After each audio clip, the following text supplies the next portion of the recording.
welcome to story time from my living room. You will notice the Christmas tree in the background here because you know that I always love to say every day is a holiday.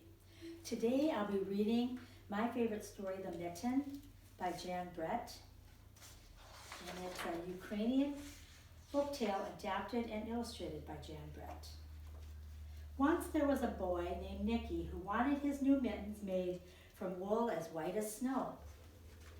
At first, his grandmother Baba did not want to knit white mittens. If you drop one in the snow, you'll never find it. But Nicky wanted snow white mittens, and finally, Baba made them. After she finished, she said, "When you come home, first I will look to see if you are safe and sound, but then I will look to see if you have your snow white mittens." So off Nicky went, and it wasn't long until one of his new mittens dropped in the snow and got left behind. A mole, tired from tunneling along, discovered the mitten and burrowed inside. It was cozy and warm and just the right size, so he decided to stay. A snowshoe rabbit came hopping by. He stopped for a moment to admire his winter coat.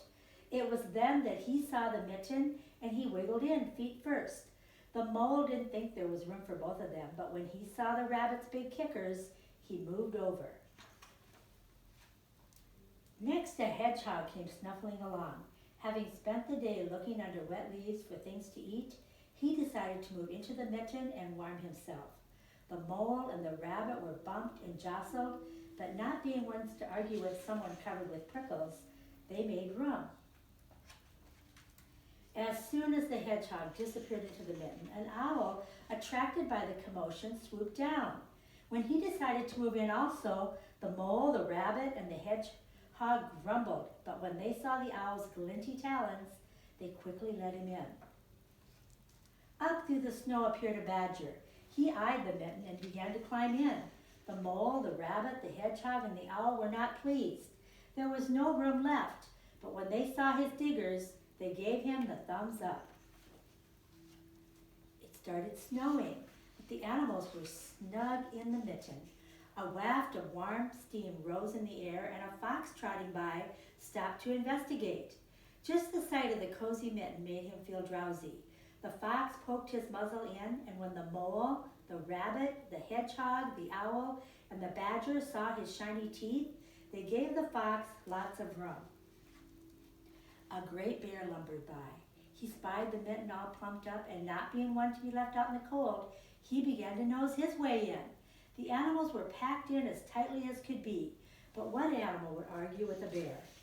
The mitten swelled and stretched. It was pulled and bulged to many times its size, but Baba's good knitting held fast. Along came a meadow mouse, no bigger than an acorn. She wiggled into the one space left and made herself comfortable on top of the great bear's nose.